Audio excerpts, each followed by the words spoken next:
What's going on, everyone? This is Star, and welcome back to the channel.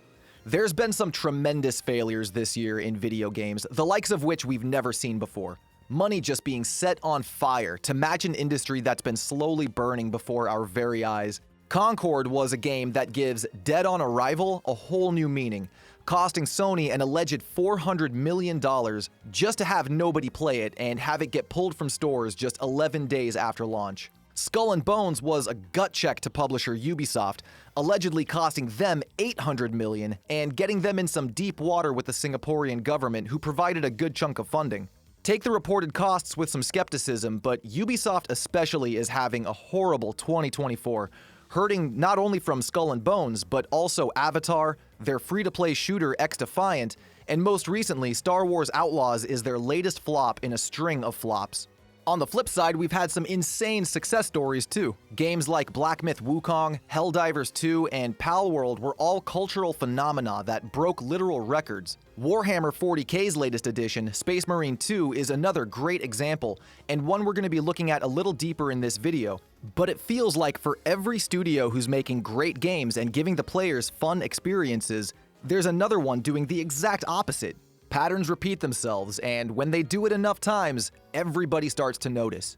Take Ubisoft, for example. They've had such a bad go of it lately between the repeated poor sales and the bad press that it's prompted an internal investigation by the company's board to figure out just what the hell is going on over there, and they're even in danger of being completely bought out at this point. There was that company-wide memo that got leaked last week confirming a delay to the upcoming Assassin's Creed game, and that part especially illustrates one of these patterns I'm talking about.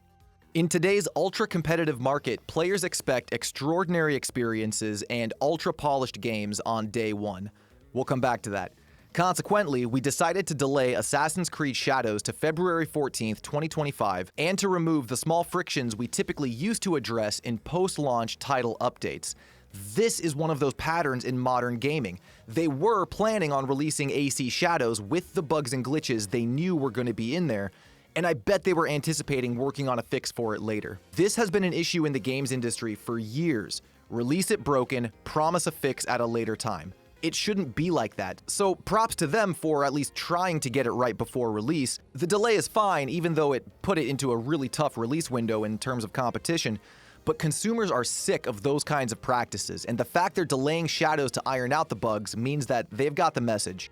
Gamers really don't have extraordinary expectations like what the memo says. We just expect to get what we paid for. It's the publishers who have grown complacent and place unrealistic expectations, not only on their customers to be satisfied with a half-assed product, but also on their teams and their developers to make a flawless product within ridiculous deadlines where it's virtually impossible to do so. It's the publishers who have been prioritizing deadlines and bloating their development schedules, trying to pump out as much content as possible instead of focusing on quality, and it's just gotten to a tipping point.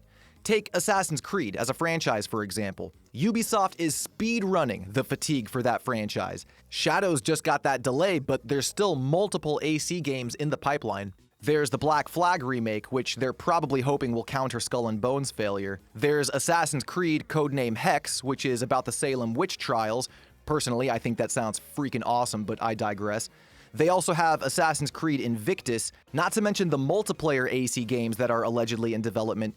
Remember, this is all just one franchise. There's still other games this company makes, and it makes me wonder how they have the time and resources to do all of this. They don't, and that's why they're failing. That brings us to this guy, Tim Willits, who is the Chief Creative Officer at Saber Interactive, and dude, he hits the nail on the head in almost every way. Saber Interactive just released Space Marine 2, and it's already been a big success and players are loving it, and it makes sense after you see what this guy has to say about Saber Interactive's development process. He sat down for an interview with IGN where they're talking about Space Marine 2's success and comparing it to other high-profile games that have fallen short of expectations this year. He brings up the exact same point I brought up in my Star Wars Outlaws review, where modern AAA games tend to overscope themselves. They try to do way too much. They want to be a jack of all trades, but end up being a master of none. Here is what he said to IGN. It's not necessarily the genre that has moved on, because great games will always do well. One of the things that we try to do at Saber, and this is part of my job as creative officer of all the teams, we have a core belief that what you do every second and what happens when you push these buttons and that core gameplay loop is so critical. So we focus on the moment-to-moment interaction in the gameplay and the feeling that you have. A lot of teams throughout development will overscope their games. They look at some other game that just came out and say, oh, we gotta do that, let's add this, we've got to do this. And then they lose focus on the core, what actually makes the game fun. We're not in Space Marine 2 doing things that, well, the swarms are new technology, but there isn't some revolutionary new gameplay mechanic that no one's ever seen before. There are gameplay mechanics that people are familiar with, but we do it really, really well, and we execute really, really well. Look at SnowRunner. Dude, SnowRunner is literally driving trucks through mud. That's it, I'm done, I just described the game. 15 million people played it because the experience is perfect. Look at World War Z. Like, come on, we're not gonna get an Academy Award for that game, but 25 million people have played it because it's just this perfectness, and that's what we do well. Imagine that, when you make quality gameplay and a positive player experience the focus of your game, people tend to buy it and enjoy it. I never would have guessed. He goes on to say, we don't need to sell 4 million units to make Space Marine 2 a success.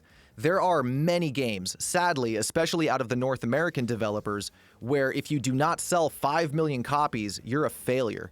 I mean, what business are we in where you fail if you sell less than 5 million? There's examples like that, and we do not want to be that business.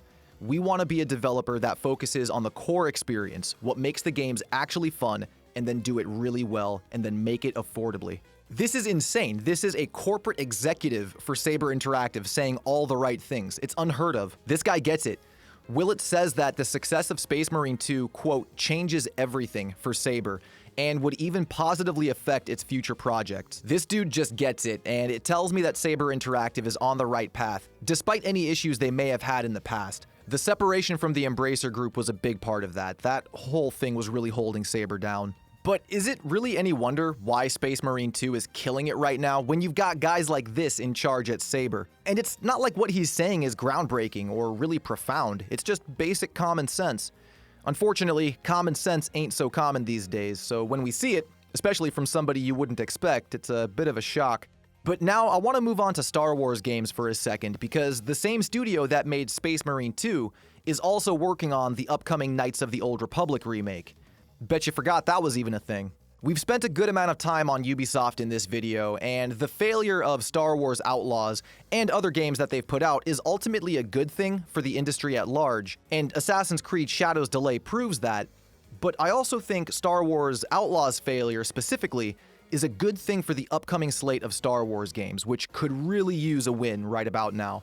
Quantic Dream is still working on Star Wars Eclipse, Respawn Entertainment is wrapping up the Jedi trilogy with the final game in that saga. It's rarely brought up, but Skydance New Media has been cooking something up in the galaxy far, far away for the last 2 years, and we know almost nothing about it. That studio is headed by Amy Hennig, who is known for the Uncharted series, and I'm sure they are furiously taking notes on how not to release their game. There's a few other smaller Star Wars games in the works, but these 3 major projects, Eclipse, Skydance's game, and Jedi 3, you can bet they're going to be looking at this moment in history and what Ubisoft did wrong with Outlaws, and try not to repeat those same mistakes. And with Saber's CEO saying that Space Marine 2's success bodes well for future titles, that can only mean good things for the upcoming Knights of the Old Republic remake. News on that game has been very scarce, but as far as we know, it's still on. Back in April, the CEO of Saber said, "It's clear and it's obvious that we're working on the KOTOR remake. It's been in the press numerous times. What I will say is that the game is alive and well, and we're dedicated to making sure we exceed consumer expectations." After hearing what the creative officer said about Space Marine 2, I actually believe this. This doesn't just come off as platitude anymore. And now that Saber is separated from the Embracer Group, it shouldn't be bogged down by that conglomerate's BS. This can only mean good things for the KOTOR remake. There's so much negative press these days that it seems like the entire games industry is in a bad state, and depending on which corners of the internet you inhabit, that may or may not be true from your point of view. Objectively though, there is a lot of good out there, and it's really not all doom and gloom. Even though hate and rage clicks are powerful, I think it's equally important to shine a light on the developers and companies that actually have a good head on their shoulders and are trying to make things better. Companies like Saber Interactive, companies like Shift Up and Square Enix. The good ones still exist, and we have to give them their accolades when they perform well. But that's all I've got for today's video. Thank you guys so much for hanging out with me. If you made it this far in the video, drop a comment with your contender for Game of the Year. I'm curious where everyone's head's at. For me personally, it's Stellar Blade. I don't think it's going to be most people's Game of the Year, even though the soundtrack absolutely deserves a nomination at least. We'll probably have a video on the Game Awards and all the nominations that got snubbed this year, so look forward to that. Anyway, hope you guys have a great rest of your day. If you enjoyed today's video, give it a thumbs up for me, and consider subscribing for more content like this. This has been Star. Keep shining, baby.